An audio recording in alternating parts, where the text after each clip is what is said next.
Oke, Assalamualaikum warahmatullahi wabarakatuh. Kembali lagi ke video part 2. Masih ada coret-coretannya, kita hapus terlebih dahulu dan kita besarkan layarnya. Ya, jelas. Oke, nah, sip. Soal nomor 11 ini masih tentang fisika ya.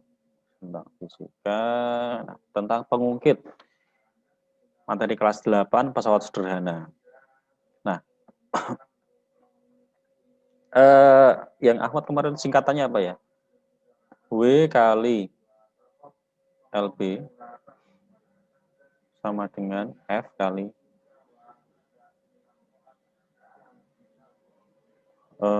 LK.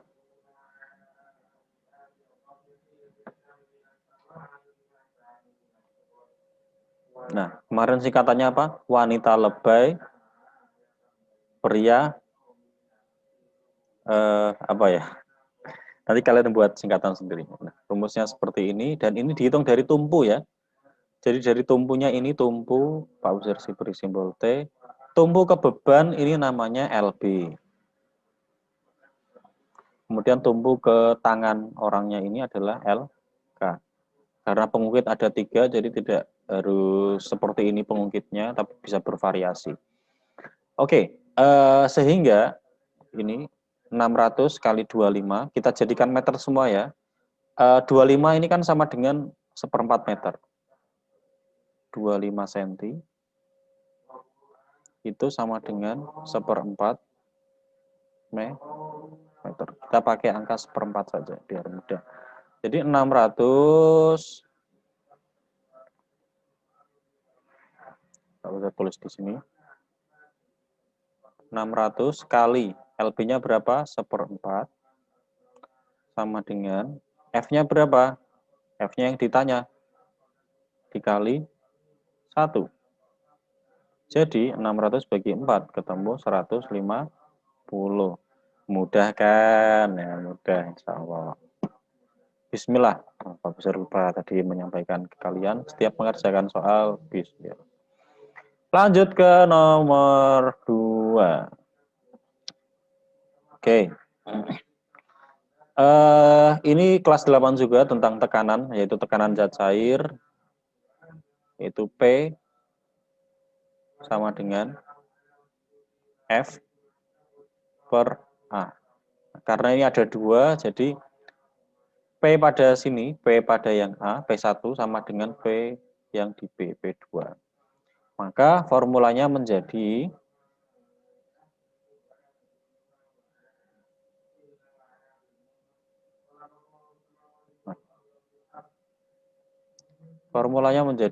ini yang P1 ya. P1 sama dengan P2. F per A. Nah, ini 1, 1, 2, 2. Nah, yang A gayanya, maka gaya F yang ditanya gaya F ini ya. F ini yang ditanya F. Nah, ini F 1 ya. A-nya berapa? A-nya 40. Pak, ini satuannya enggak SI enggak apa-apa? Enggak apa-apa. Kalau kanan kiri sama enggak apa-apa kalau persamaan seperti ini. Nah, kemudian F2-nya ini W, 1200. Dibagi A2-nya berapa? 600. Oke, ini coret. 2, ini 1. Jadi F sama dengan 2/1 kali 40. Kok bisa seperti itu, Pak? Nah, ini kan bagi, guys. Ini bagi. Pindah ke kanan jadi kali. Kalau bahasa yang lebih mudah, sederhana, supaya ini tinggal F, ini kan harus dikali 40. 40 bagi 40, 1. Dan ini juga yang kanan harus kali 40. Nah, jadinya seperti ini. 80 Newton. Jawabannya A. Oke, kita lanjutkan ke soal nomor 13. Soalnya ini bersambung. Sepertinya yang ditanya adalah cepat rambatnya. Ya. Kita cek cepat rambat gelombang. Ya. Soal nomor 13 ini menanyakan tentang cepat rambat gelombang. Oke, kuncinya kalau cepat rambat gelombang, namanya cepat rambat itu kan kecepatannya. Kecepatan itu sama dengan V sama dengan S per T. Nah, bedanya yang unik, kalau pada gelombang, ini adalah cepat rambat pada satu gelombang. Nah, pada satu gelombang, S-nya itu adalah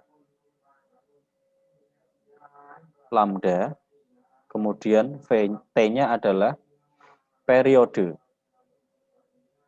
Seperti ini. Nah, ini kalau istilah panjang satu gelombang itu apa? Terdiri dari satu bukit dan satu lembah. Ini kalau transversal, ini waktunya sudah satu ya, ini sudah periode di sini. Nah, kemudian panjang gelombangnya berarti sampai mana, Pak? Berarti sampai sini.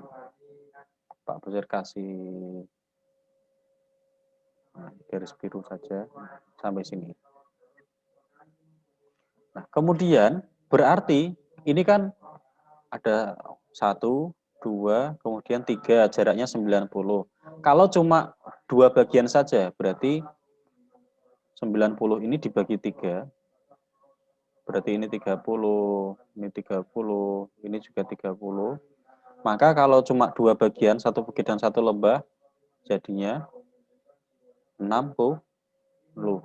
Sehingga cepat rambat gelombangnya adalah lambdanya 60 cm, kemudian periodenya 1. Jawabannya adalah 60 cm per sekon. Jadi jawabannya apa, anak-anak? Iya, jawabannya adalah BB. Ini kita clear dulu. Oke, kita lanjutkan ke soal nomor 14. Soal nomor 14. Nah, ini yang ditanya adalah maka kedalaman laut. Yang ditanya kedalaman laut dari sini sampai sini, guys. Nah, dari sini sampai sini, anak-anak. Karena gelombangnya itu jalan 2 kali, 1, terus dipantulkan 2 kali, sehingga waktu 0,6 detik ini adalah 2 kali perjalanan. Nah, atau pergi pulang. Kalau pulang pergi nggak bisa kembali lagi, pergi pulang. Oke, 0,6 detik berarti setengahnya berapa kalau 1 kali perjalanan? 0,3. Nah, maka untuk mencari kedalaman, maka kita pakai rumus kecepatan sama dengan jarak dibagi waktu. Kecepatannya berapa? Ada 1400. Jaraknya berapa? Nggak tahu, Pak. Waktunya berapa? 0,3. Nah, maka jarak sama dengan 1400 dikali 0,3. Ada 0 komanya, berarti bisa dicoret ini. 14 kali 3, berapa? 4 kali 3 sama dengan 12. 1 kali 3 sama dengan 4. Kok bisa 4, Pak? Harusnya kan 3. Iya, 3 tambah 1 tadi nyimpan 1. 420. Nih, nolnya turun 1 ke sini. Nah, jadi jawabannya A. 420 meter. Oke, kita lanjutkan ke soal berikutnya. Oke.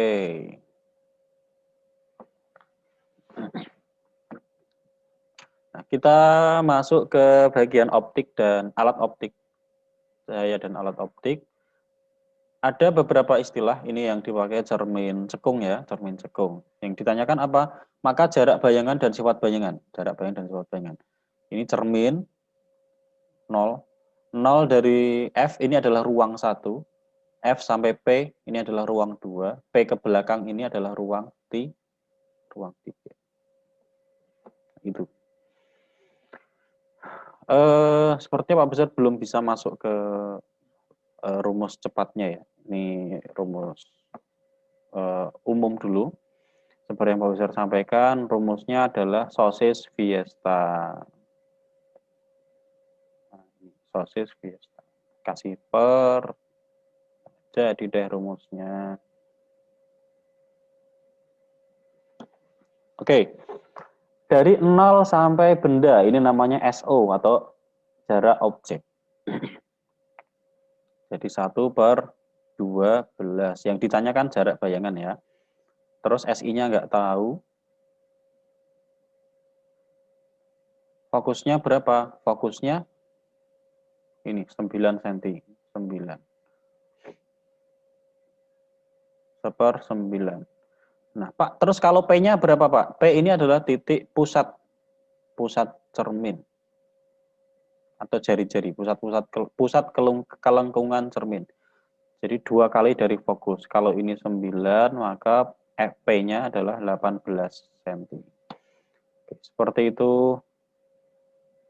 Nah, terus 1/SI, ini 1/9, dikurangi 1/12, sama dengan, oke, 36 ya. 4 kurangi, kebalik. Oh iya, tuh. Kurangi 3. Jadi berapa jawabannya? 1/36. Terus dibalik, karena ini 1/SI, maka 36/1 sama dengan SI/1. Nah, kalau nggak C ya D. Nah, kemudian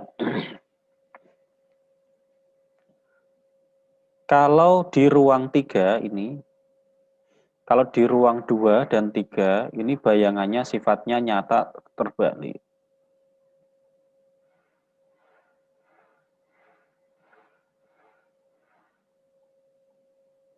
Jadi jawabannya adalah D. Pak, kalau yang nyata tegak, Pak, nggak ada. Di cermin cekung ini nggak ada. Nyata tegak, ini tidak ada. Adanya maya tegak.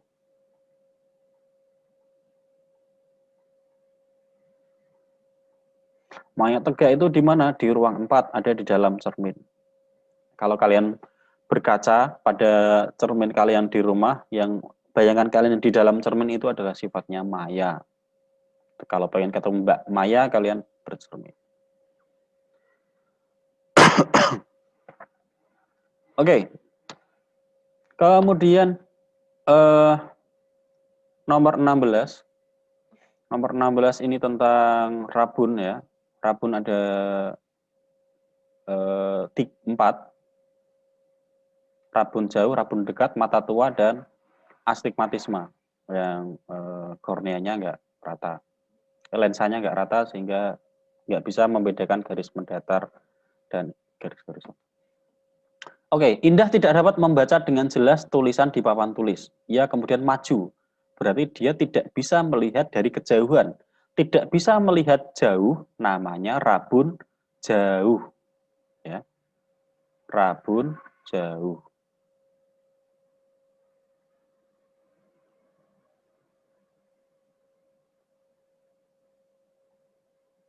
Rabun jauh. Nah, kalau tidak bisa melihat dekat, namanya rabun dekat. Rabun dekat. Nah, ada singkatannya. Rabun jauh itu pasti pasangannya ini. Ada akronimnya. Pak Buzar diajari bapaknya Pak Buzar dulu. Rabun jauh, mijane, kayak nama India. Mijane. Cek. Kemudian rabun dekat,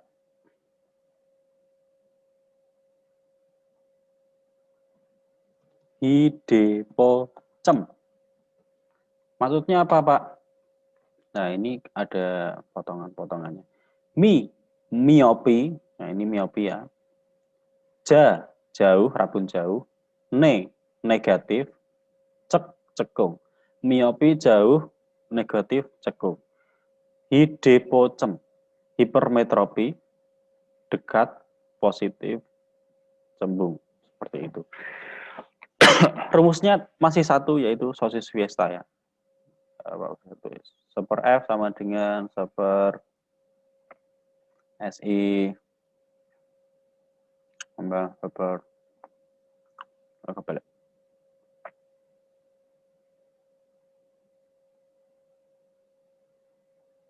Seper SI.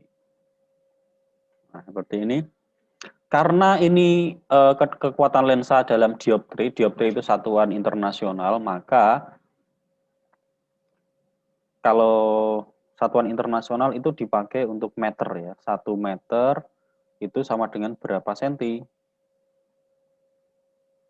Sama dengan 100 senti. Seperti itu. Nah, kita mau pakai senti atau pakai meter? Kalau mau pakai meter pakai 1 sini. Tapi kalau pakai senti ya atasnya harus jadi 100. 100 per F. Kemudian untuk kasus rabun jauh, mata normal itu bisa melihat sampai jarak tak terhingga. Jadi bendanya itu sampai tak terhingga itu bisa. Nah, kemudian bayangannya itu harus diletakkan di titik D, titik dekat. Titik dekatnya berapa itu? Maaf, titik jauh ya. Kalau rabun jauh namanya titik jauh. Punctum remotum. Punctum remotum. Nah, jadi ini sama dengan P, kekuatan lensa, power. Kita singkat saja. Kalau ketahuan fokusnya bisa langsung dicari pakai ini. Tapi kalau enggak tahu pakai ini dari bayangannya ya. Jadi P sama dengan 100 bagi tak hingga 0 dikurangi. Pak, kenapa minus, Pak? Oke, kita tulis dulu. Karena bayangan yang terbentuk oleh mata itu sifatnya maya. Maka bayangannya selalu sifatnya negatif. Pak, kenapa negatif, Pak? Nah, ya negatif. Kalau ada Mbak Maya, jangan sampai berpikir negatif, maksudnya seperti itu. Nah, kemudian saat 100 PR-nya berapa itu? Sampai jarak 2 meter. 2.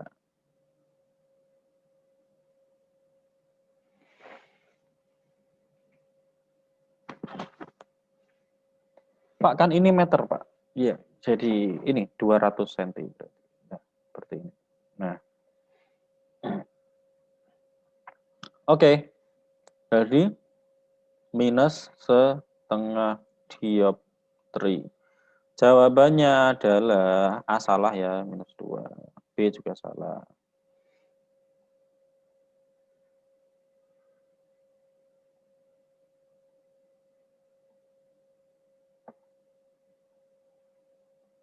Aduh.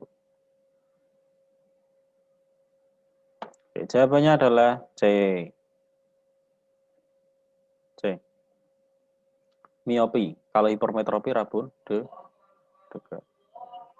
Nomor 17.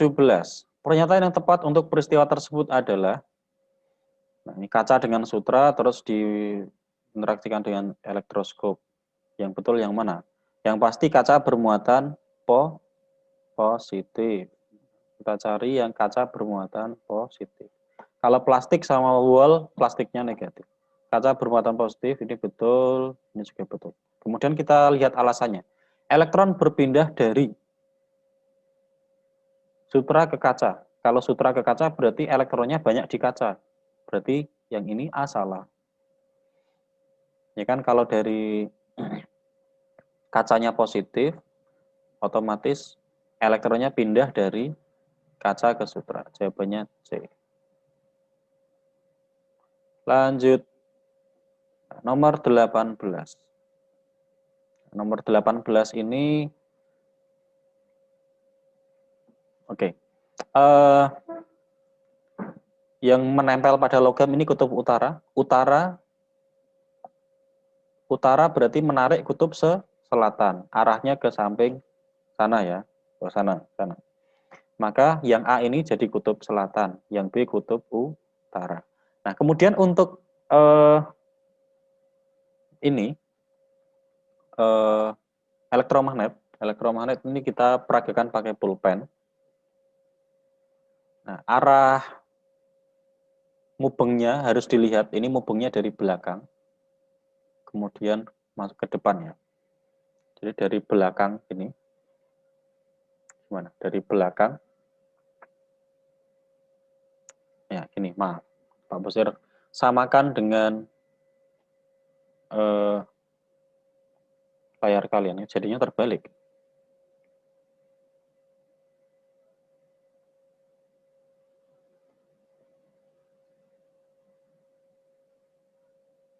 Nah, oke, seperti ini.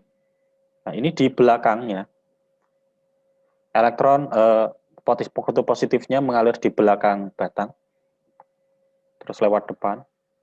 Nah, sehingga yang bagian bagian Q, ini merupakan kutub positif. Jempolnya ini kutub positif. Seperti itu. Q kutub utara maksudnya, kutub utara, yang P kutub selatan. Terus tinggal kita cek. Nah, utara semua ini dilihat jawabannya, maka yang kutub utara mana? B. Kalau enggak C ya, D. Nah, terus yang kutub utara mana lagi? P kutub utara, salah. Yang kutub utara adalah, jadi jawabannya D. Nah, terus menutupi bagian 2 ini, insya Allah akan ada adzan ya. Ini ada gambar mikroskop, terus pertanyaannya, Dini melihat dengan menggunakan mikroskop, bayangan benda sudah terlihat tetapi masih sangat kecil. Berarti harus pakai lensa yang lebih besar. Untuk memilih lensa, itu kita memakai revolver. Revolver ditunjukkan ini. Kalau yang K ini pemutar halus. Pemutar halus. Yang M ini diafragma. Gitu ya, diafragma. Yang N ini reflektor untuk merefleksikan. Pemutar halus itu kalau gambarnya buram, pengen diperjelas pemutar halus. Kalau kurang cahaya pakai M atau N. Pakai M. Kalau M sama N ini untuk yang M mengatur jumlah cahaya yang masuk lewat lubang, dan N ini memantulkan cahaya dari luar ke dalam lubang mikroskop. Jadi jawabannya adalah L ya, revolver. Jawabannya L. Oke, sekian di part 2 karena sudah adzan, Pak Buzir akan akan berangkat ke masjid seperti dulu. Semoga hasilnya bagus. Wassalamualaikum warahmatullahi wabarakatuh.